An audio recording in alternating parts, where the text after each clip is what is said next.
Everybody, hope you are well. I'm going to introduce you. I did a quick coaching conversation with a guy called Nick, and I just wanted to kind of just show you how that went. Now, it wasn't really a normal coaching call because we had a conversation in between it, but I thought it would be useful to just show you how somebody can come in with a particular belief about something and then leave with a completely different perspective on what that particular issue was. And that just happened in an hour with a cognitive session where we start to look at those beliefs and feelings that underline our environment. So I hope you enjoy it, and please feel free to connect with myself and Nick if you got some value out of it. So here we go, introducing myself and Nick. Okay, so what I want to do is I want to take you through a process which seems logical, but it is it's very much an emotional process. But before I do it, I want to just take you through something. I want you just to make you aware of something. Okay. So I want you just to close your eyes. Okay. So you've closed your eyes, and as you close your eyes, I want you to be aware of the seat that you're sat on. I want you to be aware of my voice and the sounds. I want you to be aware of any smells. So really just connect with all of your senses. And as you connect with your senses, even your sight, be aware of any images that are flying through your head. You know, any questions, you know, like, what is this crazy guy doing? Where are we going with this? This seems really strange. And as you do that, I want you to be aware of something. But I want you to ask me a question. I want you to answer me a question. Where are you at the moment? Physically. Just physically at that 3D level, where are we at the moment? You're in your house, yeah? House, yeah. And you're sat on your chair. On my chair. Excellent. And you're speaking with your voice. Yeah. Which is in your head, which is part of your body. Correct. You'd say they're all facts. Yeah. So you're in your house, sat on a chair, speaking with your mouth, which is in your head, which is part of your body. Yeah. Are you your chair? I know where this is going. No. Are you your house? No. Are you your body? No. No. So just hold that thought. And I want you, as you recognize that, and you can hear all that chattering and you can experience what you're experiencing now, I want you to be aware of something. In that experience that you're having now, I want you to be aware that you are none of the things that we're told we are, but you're the observer of that experience. So you're the observer of the thoughts going through your head. You're the observer of my voice talking. You're the observer of all of your feelings. What that means is that now, being the observer, you're like your own best friend. You're able to look at all of these observations, all of these feelings, and you ask yourself a question: is it true right now? Because unless you're a time traveler, quantum physics says this, we can't go back in time to change anything. So if we can't go back in time to change anything, and the future is yet to be made, all we have at the moment is this present moment. And it's called the present because it's a gift. So imagine we've got these 4 quadrants. Okay, so we've got 4 quadrants. In the top left-hand quadrant, we're going to have the challenge or the problem or the thing that it is that you want to work towards. Yeah. So just tell me again, obviously you've mentioned it, but we're now recording this. Just tell me in that top left-hand corner, what is the challenge? What is it that you want to be able to achieve? The challenge is I want more freedom and time, and to earn more money so that I can experience more things in this precious life. Brilliant. Okay, so that's our intention that we've set. Tell me, what are the things that are stopping you doing that right now? What are your beliefs? What are your stories? What is everything that you're telling yourself? What are those barriers for you not having that right now? That's a hard one. I mean, there is something in my head definitely around money, because when I try and launch a new product or something, it seems to fall on its arse. But then I try something new, and then that doesn't work, then I try something new. So I'm basically procrastinating. Procrastinating. Okay. So what is your belief around money? I've been trying to work that out. Okay. So close your eyes. And what I want you to do, that belief around money, what I want you to do is 5, 4, 3, 2, 1. Your mind is going to tell you what that belief is. What's the first thing that comes into your mind? However strange or stupid. I said it's not working. It's not. So money's not working. It's not working. That's it. Yeah, it's not working. Okay. So when you say it's not working, is it that money's not working for you, or money's not flowing to you? What would you say it is? I'd say money's not flowing to me. Okay. Now let's change the word money. And I want you to use the word energy. So energy is not flowing to me. Okay. Energy is not flowing to me. So if we were going to say energy is not flowing to me, experiences are not flowing to me, connections are not flowing to me, what are the things that are not coming into your life? As in money.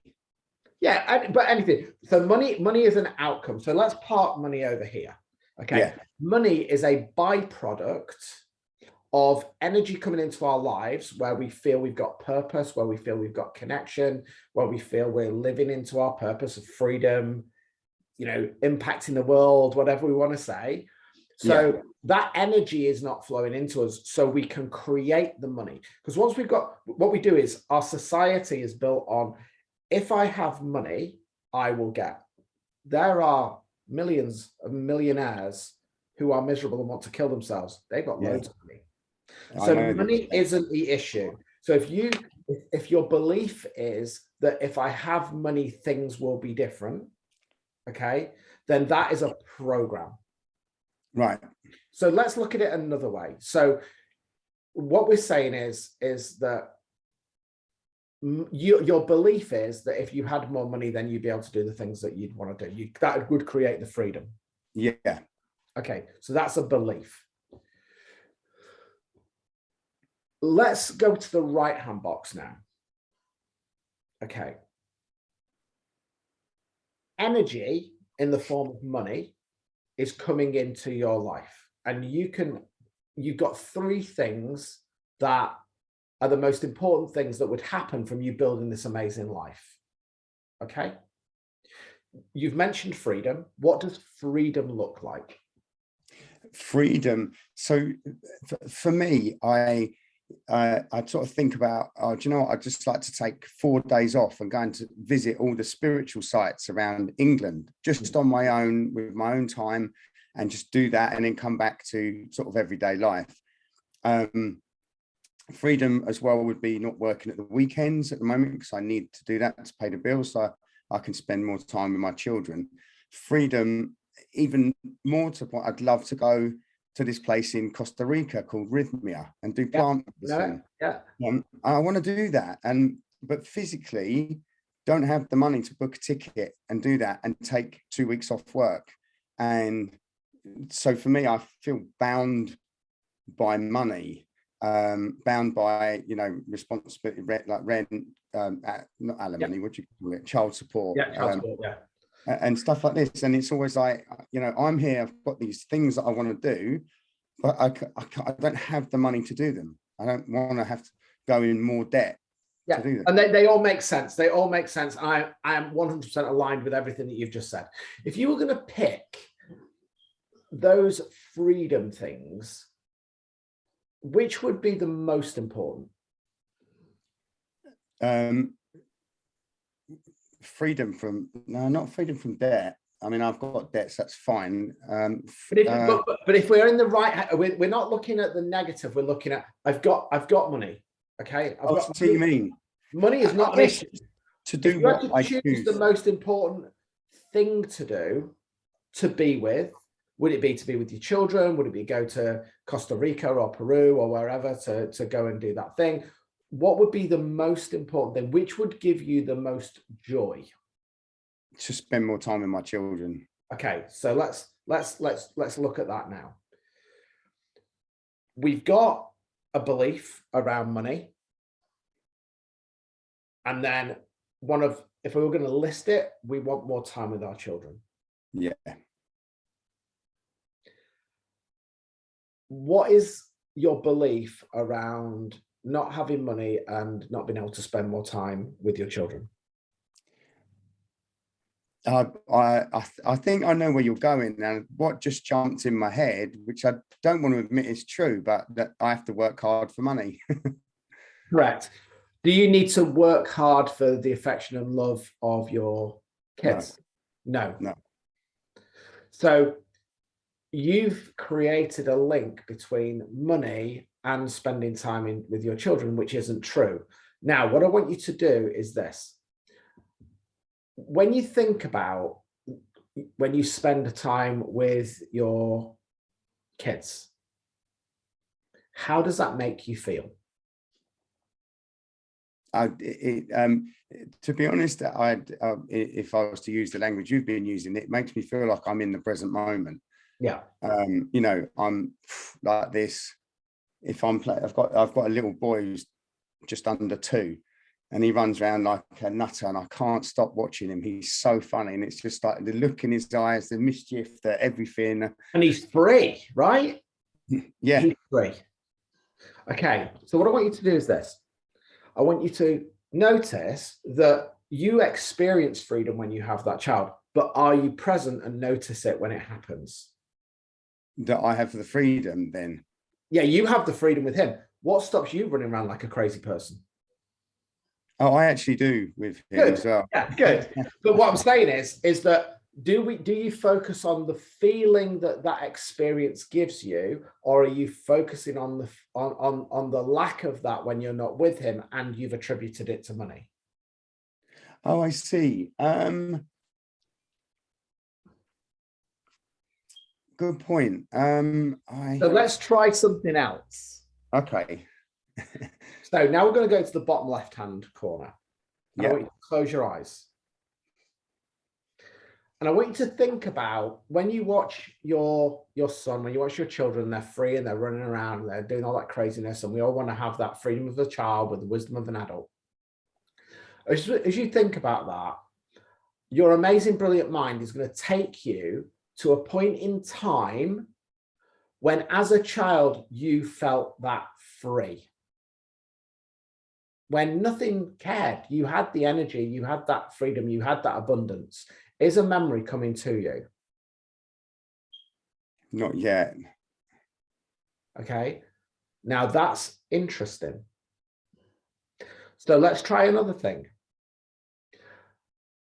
As you tap into your subconscious mind, a moment, a belief is going to come to you when you first recognized your beliefs around money and the lack of it, and that it's not available to you. When was that? That was that I can remember was when I wanted. Whatever's come to mind now. I wanted the Millennium Falcon. Okay. Millennium Falcon toy for my birthday. Mum wouldn't let us have it. It's too much. And we wanted it as a joint present. I've got an identical twin brother. We wanted it as a joint present. Wouldn't get it. Wouldn't budge. Couldn't have the Millennium Falcon. Okay. That pissed me off. So what have you? How old were you when that happened? I think actually I'm going to say it's probably about 7. About 7. Okay. So around between the ages of 0 and 8 is when 80% of who we become is formed and our belief system is formed. So at 8 years old, you formed a belief that the Millennium Falcon was not available to you because your parents didn't have the money. Do I understand that 100%? Yes. And I'll tell you why. Because I wanted the same Millennium Falcon. I had the X-Wing, but I wanted the Millennium Falcon. Okay, so I'm with you on this, and I get it 100%. Do you know what? Eventually, I did get the Millennium Falcon, And do you know what? When I was older, my mum told me, I said, oh, because it was all put in the loft. And I went, oh, where's all my Star Wars stuff? Mum went, I gave it away. I was That livid. happened to my brother. Oh, That right. Yeah. happened to I my was brother. livid. I was livid. Yeah, he was mad. Yeah. So you can see how our parents can install these beliefs in us. Okay. And their beliefs have been installed by their parents. And this is why we get stuck in this trap. I want to ask you a question now. If that Millennium Falcon came up and you so desperately needed it and wanted it, could you buy it now? Yeah. Yeah, of course you could. Yeah. So your belief about who you are, what you are, and everything is not about you now. It's about when you were 8. It's your inner child. It's your inner child that has that belief, not you.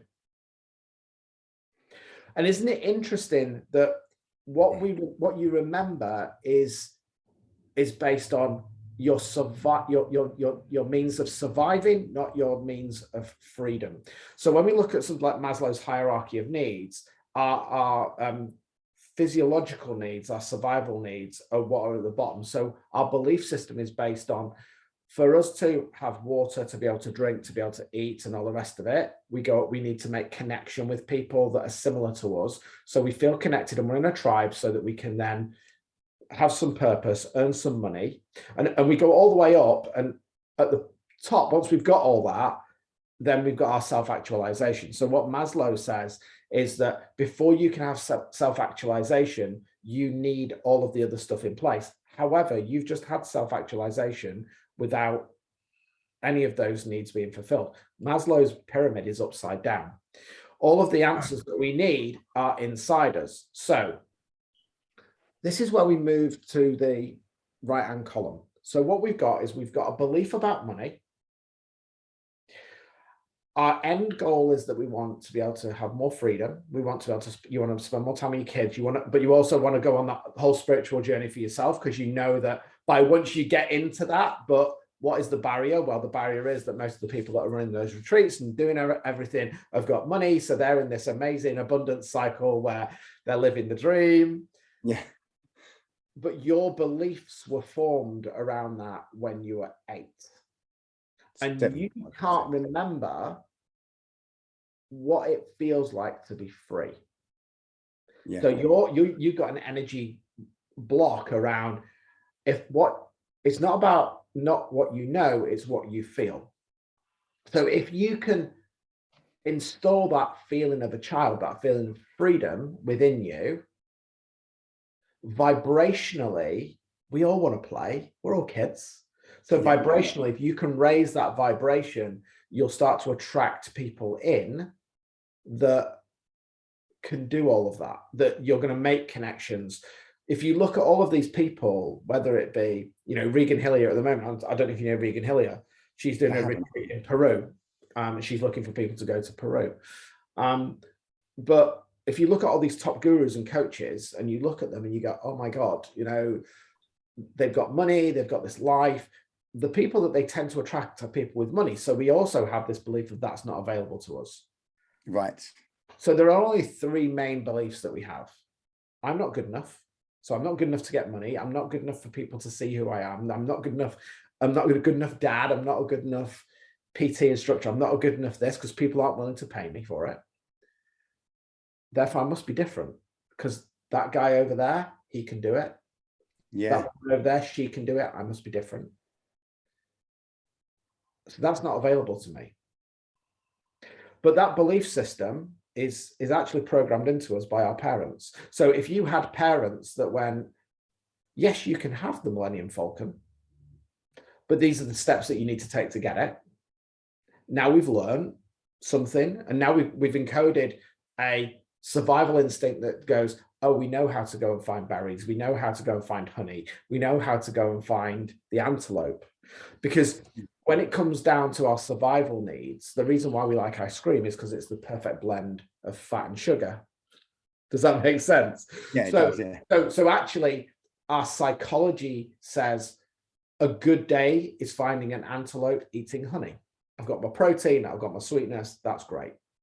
But when we become used to either getting that or not getting that, we then go into survival mode. So it doesn't matter whether you're outwardly successful and you've got everything, or you're not successful and you've not got anything. The emotional driver is going to be based on your belief system, and your belief system is going to be based on when you came into the world. And normally that's genetic as well. So let's go into the fourth quarter. We've got these beliefs now. I want you to think about that time with your son that you want to spend, and that freedom that you want to give yourself, the feeling, and it's nothing to do with money. It's a feeling that you want to feel.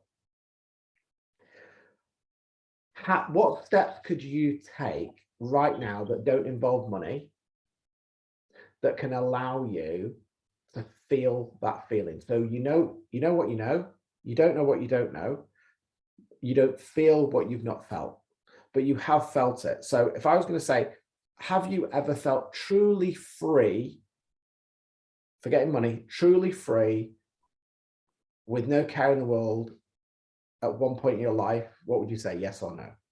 Yes. So tell me about the time when you felt truly free. My girlfriend, when I was about 20, whatever, her dad lived in Fort Lauderdale, Florida, and we stayed with him for 2 weeks, drove his cars down to the beach, was on South Beach in Miami, just laying in the sun. Also, another one is another holiday when I went to about 9 years ago, I went to Thailand. And the person I was going with had to pull out last minute, and I went on my own. And in that, when I was on my own and I was going up to see the world champion Thai boxer, having lessons with him, and he was also a cab driver, so he'd take me down to James Bond Beach or whatever it was. And it was just like, I love this. I've not got a care in the world here. And how did that, so how emotionally, so close your eyes.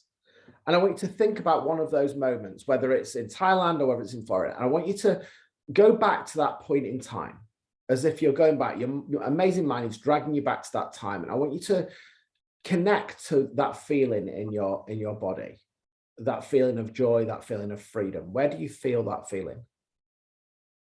Oh, funny enough, I've done something like this before, but always here. It's in your chest. Yeah, in my heart. In your heart center.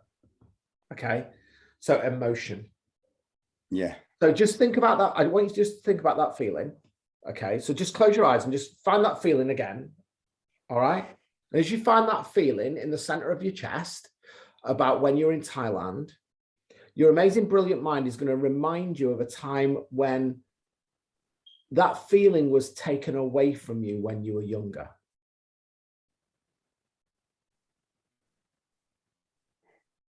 When did you feel that everything was possible and it was taken away from you?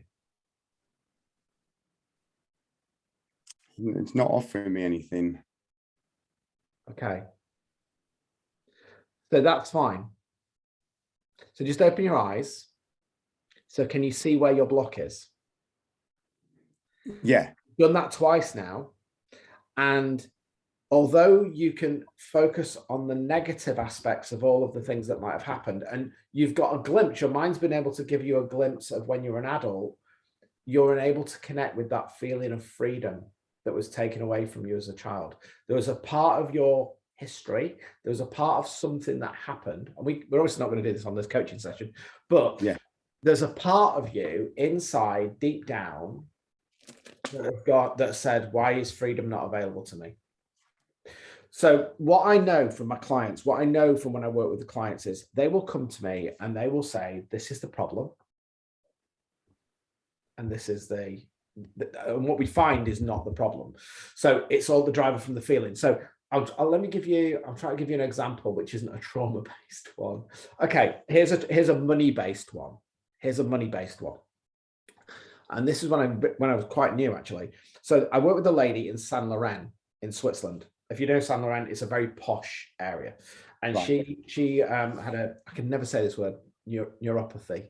So she dealt with neuropathy. And her clients were the type of clients that in their lunch break would go and buy a Chanel handbag. So her clients had money.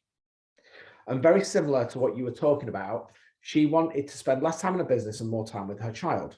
However, she had a belief that she had to be working every hour God sends on her business, and she had to service her clients, and she didn't want to put her prices up. And she had this belief that if she put her prices up, she would lose clients. I understand. The root cause of that was actually that her mum married a very wealthy man, and that wealthy man had an affair. He left his mum and basically took everything with him. So they went from being quite affluent to then having nothing. Mum was very intelligent, and she had to work hard to get everything back and to look after the kids, and kind of similar kind of story to what you did. So the belief system was that if I trust abundance, it will be taken away from me. I'm not worthy of having that, because having money means working hard. Working hard means that I won't actually be able to have time with the people that I want to have time with. However, even though she didn't have the money, she was working hard and she didn't have all the money she wanted, she still wasn't manifesting the time. So the belief was completely messed up. She had a belief that when I get money, I will create more time. But actually, it wasn't true, because she was working hard already and not getting that time. So we did the session, and she had her recording, and this is what happened. It was about day 30. So she'd finished work and everything was going fine, and she was changing her mindset. We'd done some coaching. She phoned me up and she said, just to let you know, and these were the words. Sorry, she messaged me on WhatsApp. She said, just to let you know, I've put my prices up and lost half of my clients. But I'm earning double. No, that's not what she said, though.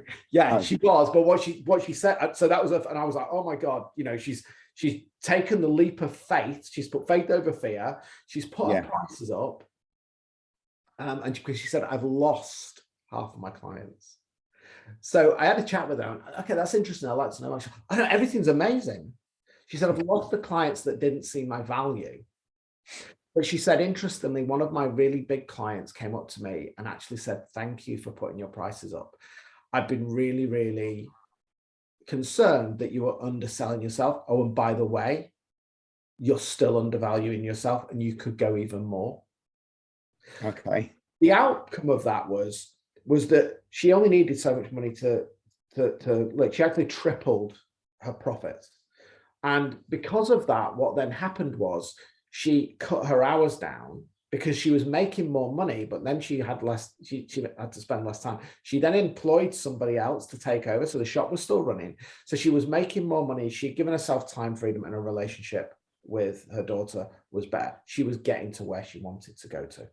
Yeah. But her belief system had been watching her mum in that environment. So that's kind of my point, is that we can make those shifts.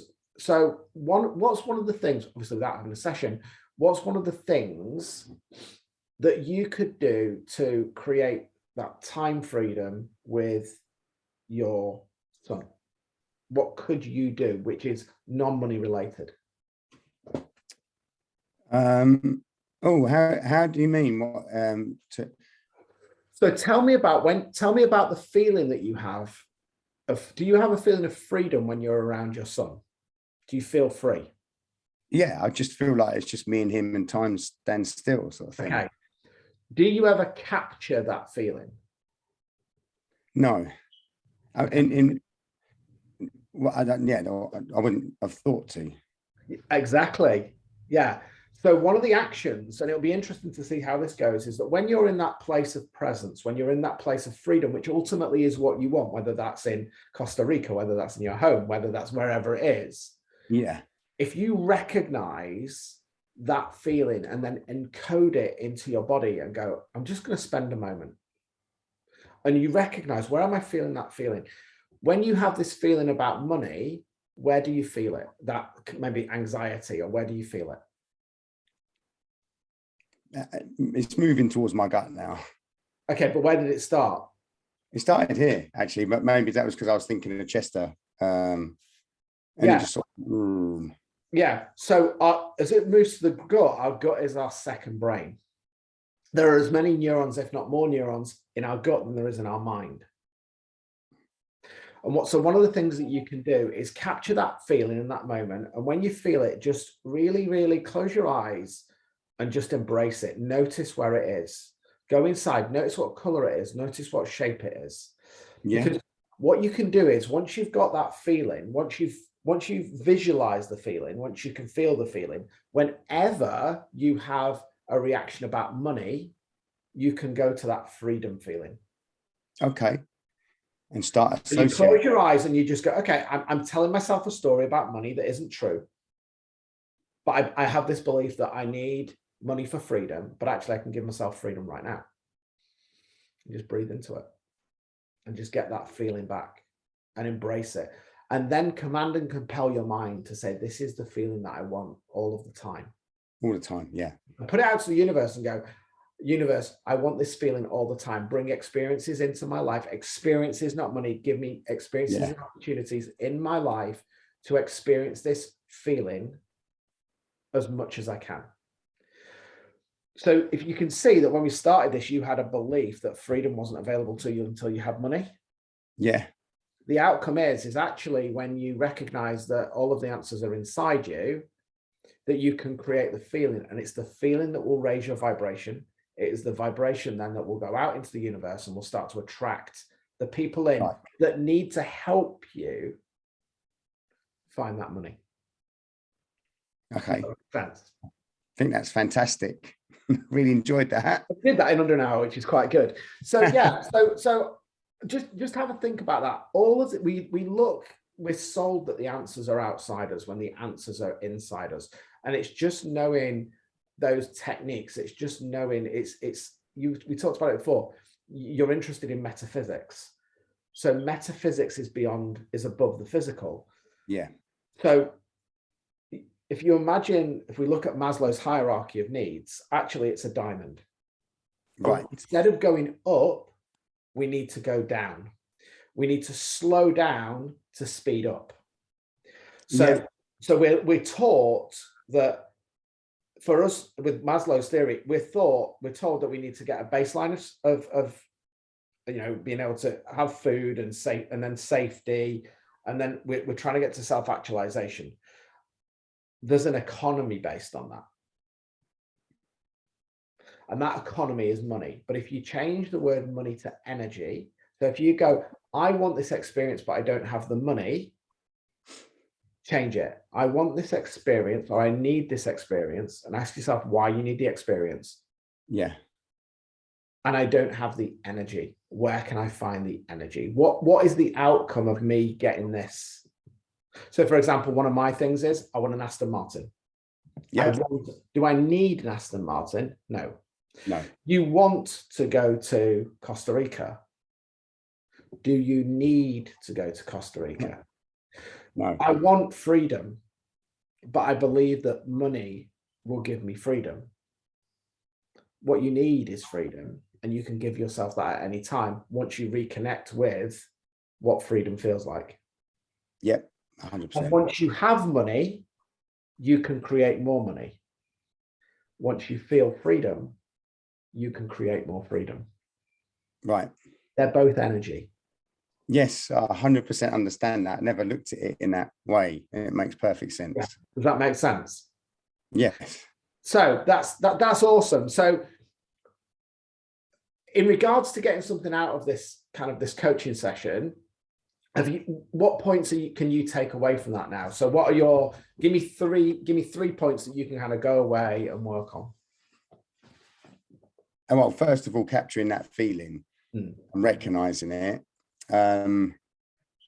You've given me the magic 3 number. I can't think of anything else. Okay, don't think about it. Feel about it. So feel about that freedom energy, and just say, I want three things that are going to give me energy that I can do. So the first thing is you can connect to your heart. You want to spend more time with your children. So what could you do about making that happen more, or if it can't happen more, how can you capture that more? So if you've only got an hour a week with your children, what can you do to make that hour as fulfilling and freeing as possible? Just by being present and fully in the moment. By being present and recognizing the gift and giving gratitude. So we often say, I want more of this and I want more of that, but often we stop to say, actually, let me be grateful for the cup of coffee that I have this morning. So if you ever get into that state of lack, of I haven't got enough money, just stop, find that place and go, okay, what are the 5 things that I've got that I can be grateful for that maybe other people don't have? And it could be as simple as a cup of coffee. It could be as simple of, I have amazing kids. I'm so blessed. So so gratitude is massive. The other thing that you can do is, and journaling. I don't know if you journal. Not really. It's, I mean, I write notes, but. Okay, so let me give you 4 stages to journal very quickly. Okay. Do it after a meditation. So do a meditation and then just get a pen and a piece of paper, a journal, and do this. Write down the first thing that comes into your head. Whatever comes into your head, whether it's good, bad, or indifferent, write it down. The second thing is read it back.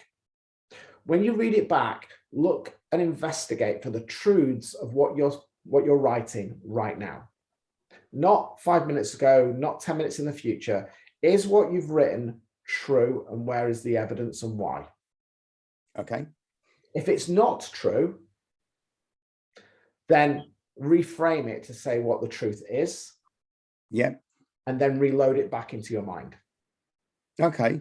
I'm So going to do that. A good example of that, it's called my 4R method, although the first one is a W, and 1W, 3R sounds rubbish. So I call it the 4R. What that does is it actually takes the subconscious and the conscious and puts them together, and it looks for evidence. I'm a former police officer, so if it ain't written down, it never happened. And this is why journaling is so powerful, because you become your own coach, you become your own therapist, you look for your own truths. Because if you can't prove it, it doesn't exist. It's not true. Yeah.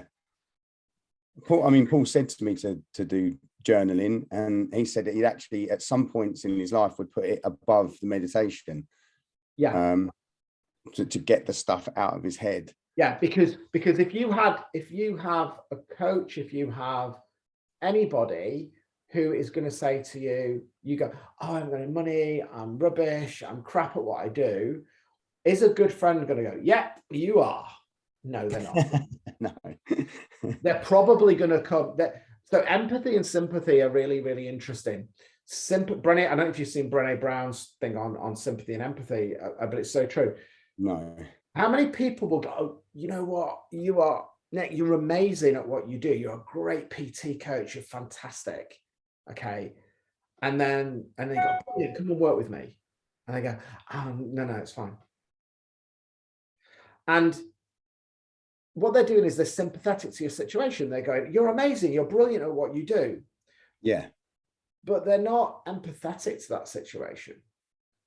They're not going to go, okay, I don't want to work with you, but how can I help you? If somebody said to you, I don't want to work with you, but actually I believe in what you do, I'm going to tell everybody about you. Okay. How many of our family, when our family and friends on Instagram and Facebook were having a discussion about Will Smith in Chris Rock, how many people are talking about Ukraine? Yeah. How many of your friends and family are talking about your business and what you do? Yeah, none. Does that make sense? Yeah. So empathy kind of comes, if we're going to look at an empathetic approach, it's going to go, do you know what? I love what you're doing. I see your dream. It seems shit at the moment. I don't have a solution for you, but what do you need from me right now? Yeah. So that's the difference between a sympathy deeply. Oh God, that looks, don't worry, everything's going to be okay. Yeah, thanks. But when you go, everything's going to be okay, what do you need from me? How can I serve you? What is it that you then get connection? I now feel safe. Now that you've said that, I'm going to actually try and offer that to everyone I remember to offer that to. And that's lovely. So I'm going to end by doing something that I've had to change my thoughts and feelings on. And this is my tip if you're speaking to clients, and I used to ask for reviews. Don't ask for reviews. Use this phrase. If you have found this experience valuable, Yeah. tell people about me. Ah, nice. Because what I'm saying is people will make assumptions that if you have knowledge and you're good at something, that you're living the dream, you're living that abundant life. And we find it quite difficult to just say to people, give me a referral or do this. We don't want referrals. There's millions of referrals on Trustpilot. And yeah, if we're going buying a physical product by Amazon, then we'll go and get it. But ask yourself this. If you saw a product on Amazon and it was 5 stars, loads of reviews, and you go, okay, I might get that. Somebody goes, oh, don't buy that. I've got a friend of mine down the road who does that, and it's a really good product, and they're just starting up. Ethically, emotionally, who do you want to support? The person who's got 2,000 5-star reviews on Amazon for a product, or actually that's come from China, or somebody who lives down the road who's got this amazing product, they're starting to launch their business. Who do you want to go and support? Them, of course. Of course you do. But if you don't know they exist, how are you going to? Does that make sense? Because we have this belief that we're not worthy of asking that question, of saying, if you've taken, so your PT, how many times when you're working with your clients in PT, do you say to them, if you've had value from this, is there anybody else you know that might benefit? Yeah, do you know, I may be used to do that because a friend of mine, do you know Lazo Freeman? No. So it's just Paul knew him, and I was surprised. But I did a course with him, and he said that's what if you found this experience, what was the last thing? If you found this experience valuable, anyone else who would like to feel this good? That was getting pumped up. Yeah. Is there anyone else who would like to feel this good? Then send them my way, sort of thing, or get them in contact. But I haven't asked that for years, actually. And when you did, how were you feeling? What place were you in when you used to ask that? Well, see, here's the thing. It was almost like I was shot myself in the foot with my own success. I was in my head, I want to be the busiest PT in Bishop Stortford. And I was seeing 13 clients a day for some points, for some days. So 13 hours with an hour lunch break. I mean, they were long days and I hated it. And then I took less work, same money, and was enjoying life a lot more. And I have in recent, maybe in the last 6 to 8 months, gone, do you know what? I fucking hate bounding away on my computer, researching the next big thing, and then just leave it. Just enjoy Chester, enjoy being around. And so I kind of have a few clients in the morning, a few in the evening, maybe one every now and again midday. And a lot of the time I do get to spend with my little boy who lives with me when he's here. And so that, that was the what I like that life now. But sometimes, she takes him away to mum's and he'll be going to nursery and I won't physically be able to see him because he's there, not here. But I don't want to be the busiest PT. I don't want to be the person working in my business the most. I want to be working on my business and creating stuff that can produce money without me having to physically be there. Passive income. But can you say that all that's happening is it's your new evolution? So the best thing to think about this, if we to wrap it up, is to say we go through seasons, and if you want to see beautiful daffodils in the spring, when do you plant them? In November, because the bulbs need hard ground so that in the spring they can come up. You're just going through your winter, and we go through winter, spring, summer, and autumn all the time. So if we look at that from you're in the darkness. So when we plant a seed, so when that bulb goes in the ground, it's in the darkness. And when you can sit in the darkness and know that all is well, that that you'll start to gravitate up towards you know, and you punch through. And as we come to the spring and you punch through, you're gonna get battered by the winds and the rain and all the rest of it. But you use that pain and you use that experience to keep growing, because Right. it's not until autumn that you start to see the fruits of your labor.